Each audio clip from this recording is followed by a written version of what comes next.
अटक्या आधीची राजेंद्र हगवणेची सीसीटीव्ही दृश्य समोर आली आहेत। यात राजेंद्र हगवणे एका हॉटेलमध्ये बसलेला दिसतोय। याबद्दल आणखी माहिती घेऊ आपले प्रतिनिधी रणजित जाधव आता आपल्या सोबत आहेत। रणजित, पोलीस शोध घेत असताना हे हगवणे पिता पुत्र नेमके कुठे फिरत होते?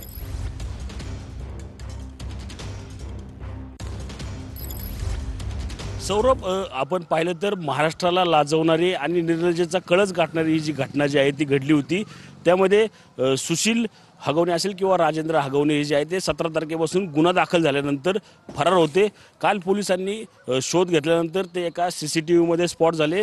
पुणे जिल्ह्यातील मावळ तालुक्यामधील याच तळेगाव दाभाडेमधील ते सीसीटीव्ही आपल्याला पाहायला मिळते। त्यामध्ये राजेंद्र हगवणे जे आहेत आपल्या मित्रांसोबत हॉटेलमध्ये जेवण करताना पाहायला मिळतो। त्याच दरम्यान त्या ठिकाणाहून त्या सीसीटीव्हीच्या अर्धा तास आधी त्याच तांबडा पांढरा या रस्त्याच्या पुढे जे आहे ते या ठिकाणी सुशील हगवणे जो आहे तो त्या ठिकाणी निघून गेला। त्यानंतर पोलिसांना ही टीप लागल्यानंतर पोलीस त्या ठिकाणी जाऊन त्याच सीसीटीव्हीच्या आधारे संपूर्ण परिसर जो आहे तो छापामारी करत त्या ठिकाणी हा माग जो घेतला। त्यानंतर अखेर सकाळी 5:30च्या सुमारास जे आहे ते सुशील हगवणे असेल किंवा राजेंद्र हगवणे असेल त्यांना पिंपरी चिंचवड पोलिसांनी अटक केली आहे। त्यांना याच आपण पाहू शकतो की पोलीस उपायुक्त परिमंडळ 2च्या कार्यालयामध्ये जे आहे ते रात्रीच्या पहाटेच्या सुमारास जे आहे त्या ठिकाणी आणलं होतं।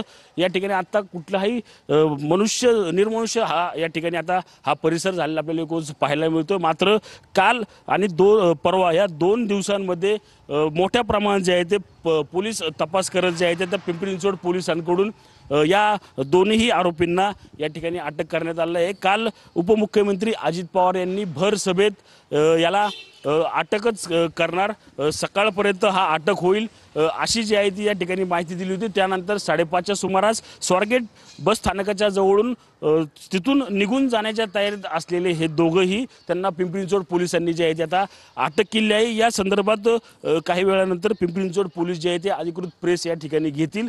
मात्र राजेंद्र हगवणे असेल किंवा सुशील हगवणे जे आहे ते या ठिकाणी अटक झाल्यानंतर कसपटे कुटुंबीय जे आहे ते आता कुठेतरी या ठिकाणी समाधान व्यक्त करताना आपल्याला पाहायला मिळत आहे। सौरभ, ठीक आहे रणजित, धन्यवाद या माहितीबद्दल।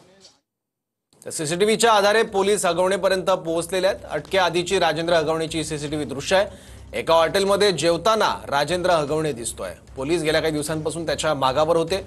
वैष्णवी हगवणे या आपल्या सुनेच्या मृत्यू प्रकरणात राजेंद्र हगवणेचा शोध घेतला जात होता आणि वैष्णवी हगवणे यांचे काका मोहन कसपटे हे आता आपल्यासोबत आहेत। मोहनजी, राजेंद्र हगवणे यांना अटक झालेली आहे, त्यांच्या मुलाला सुद्धा अटक करण्यात आलेली आहे। आपली पहिली प्रतिक्रिया याबद्दल समाधान व्यक्त कराल काय अटकेबद्दल? खूप समाधान, पोलिसांचे धन्यवाद। त्यांना आम्हाला समजा 7 दिवस जरी झाले तुम्ही त्याला अटक करण्यात यशस्वी झाले, त्याबद्दल मनापासून आभार। थोडंसं अटकेला उशीर झाला असं वाटतंय?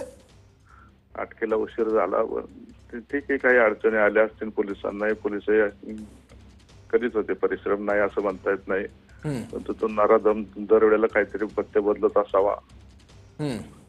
पण असं उशीर झाला, पण त्याला पकडला, त्यात यश मिळालं। आमच्या मुलीला न्याय देण्यासाठी आता प्रयत्न व्हावेत। त्याला ज्यांनी समजा हे केलेलं आहे ते कुठं ठेवण्यात मदत केलेली आहे काय ते पण याच्यात घ्यावेत अशी आमची इच्छा राहील। ओके, आणि आता आपल्याला काय कारवाईची अपेक्षा आहे?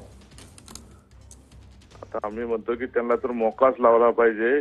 तर त्यांच्या किती केसेस आहेत त्यांच्या विरुद्ध, आमच्या मुलीला तर न्याय मिळाला पाहिजे। आम्ही म्हणतो त्यांना फाशीच मिळाली पाहिजे। मोहनजी, तुम्हाला राजेंद्र हगवणेंच्या बाबतीत कधी जाणवलं होतं की गुन्हेगारी पार्श्वभूमी आहे किंवा अशा पद्धतीचा त्रास देणारीच ही व्यक्ती आहे, त्यामुळे हा सगळा जो दुर्दैवी प्रकार नंतर घडला आणि वैष्णवी हगवणेचा बळी गेला तो सगळा प्रकार टाळता आला असता?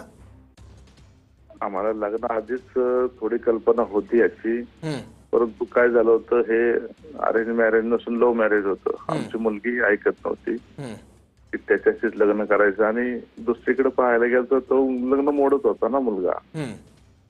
त्यामुळे आमचा पर्याय चालला नाही, आम्ही हातबल झालो। त्यावेळेला सुरुवातीला ते म्हटले की अहो मला काय नको, मला फक्त लग्न करून द्या।